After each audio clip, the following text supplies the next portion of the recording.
Let's go into our most confusing segment that causes a lot of trouble. Favorite releases of the year. Yeah, you look at it and go with that song that's been stuck in my head all week. So, do you have five? Yeah, just about. I think as long as nobody's going to fact check me and check the dates, I should be good. Let's go with your fifth pick, and then we'll do my fifth pick, and we'll go forward like that. I'm going to kick things off with Van den Lander's "Lock the Door." Ooh, I discovered him not long after that album came out, actually.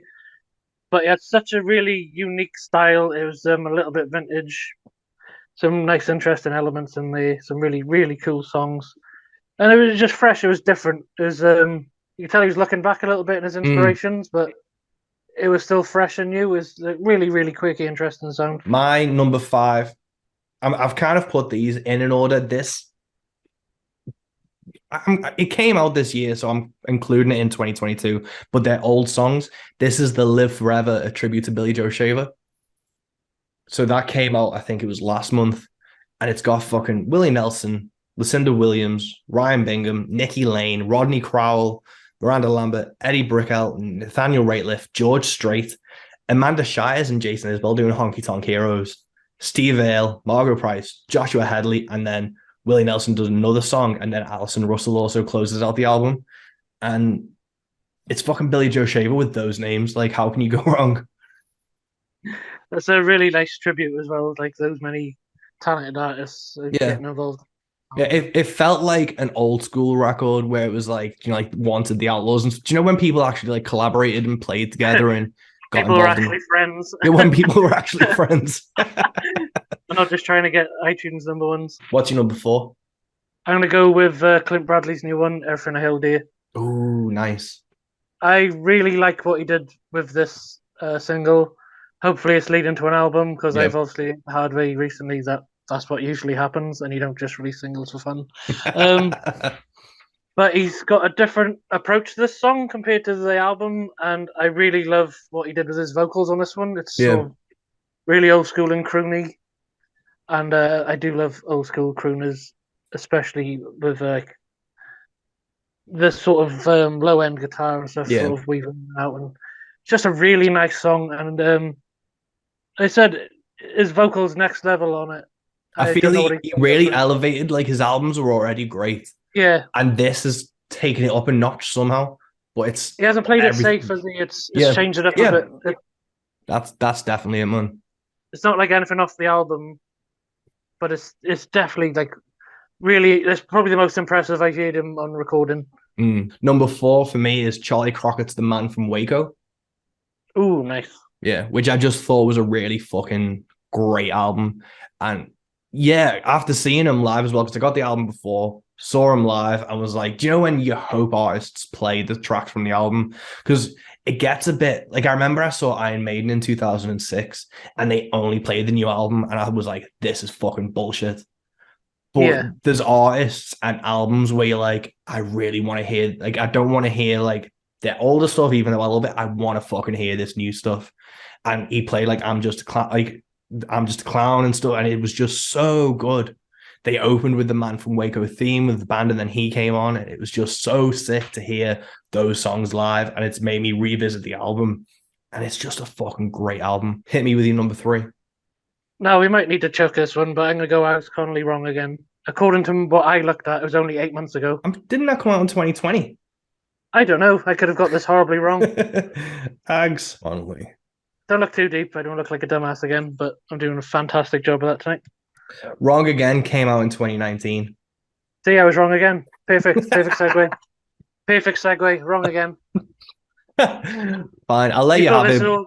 You thought this all by accident, but I'll let you have it because Ags is fucking incredible, and that album I will be. don't know where I've got that 8 months from. Then I thought, wow, he's really churning them out this year. Did a YouTube video come out for it or something? Possibly, Or did the but vinyl it was get all released deliberate. after it? Not a clue. No. Not a But clue. Ags is amazing. His Kickstarter is fully funded, so there's a brand new album coming out next year. So I'll let you have this because it gets us to plug up UK artist in the middle of this. And it's clearly a clever pun and deliberate segue, and not at all me being a dumbass. My number three is the Local Honeys record, which came out this year, which they're always just fucking great. They are so good at what they do. Yeah.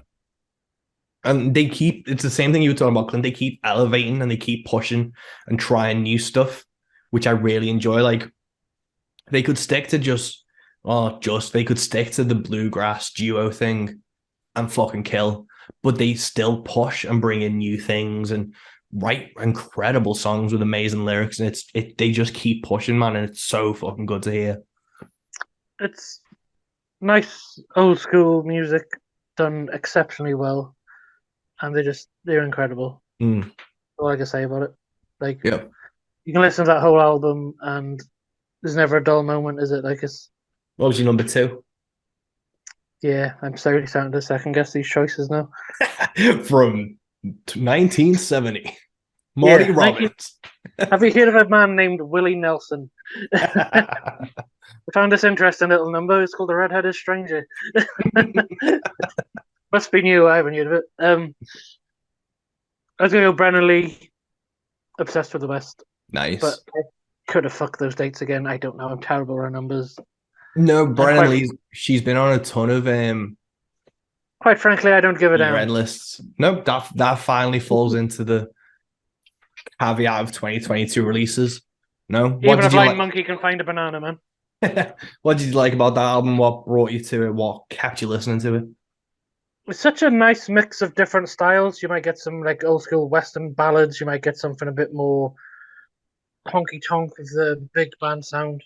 Lovely voice, really vintage sounding voice. Really well written songs as well. What's not to like? Yeah, my number two, and I know you like this record as well. Joshua Hadley's Neon Blue. Oh yeah, man. Such a fucking good record.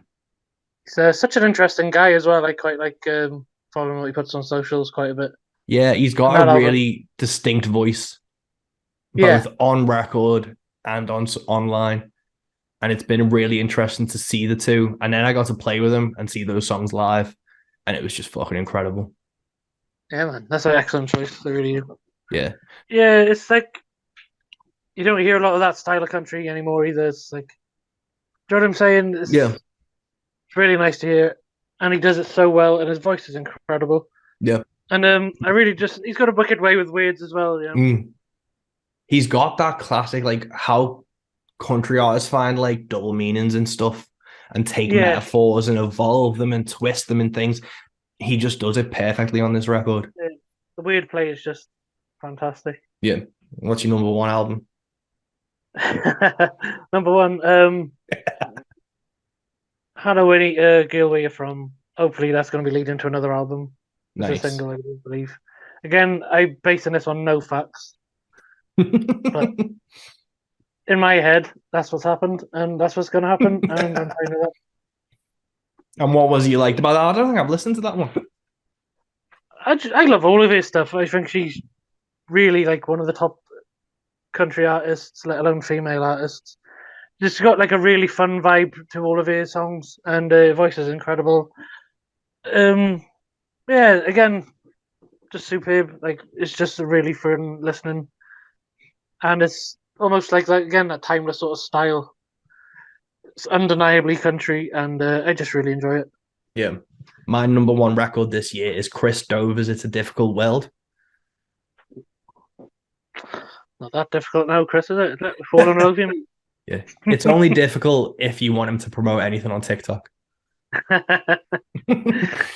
But this is my pick of the year because it's just fucking incredible, man. And I think I shared a memory from last year where he sent me the in 2021. He sent me the kind of roughs. I don't know if it had been mastered yet, or it might have been mastered, but it wasn't released until I think early 2022. And I remember putting up on Facebook being like, he's about to fucking change the game. And I truly think this album's fucking gonna be a staple of whatever the UK scene becomes. I think that album is gonna be talked about. I think when people get fucking wise to it and realize what's happening, that's gonna be a record. I've said this to him and I'll say it repeatedly. He is to me the Guy Clark or the Townes Van Zandt of what we've got going on in the UK. And he's so precise with his words and his delivery of stuff that it's just incredible to listen to. And the title track's amazing, but every fucking song is so well done that you can't help but respect it. It's so good.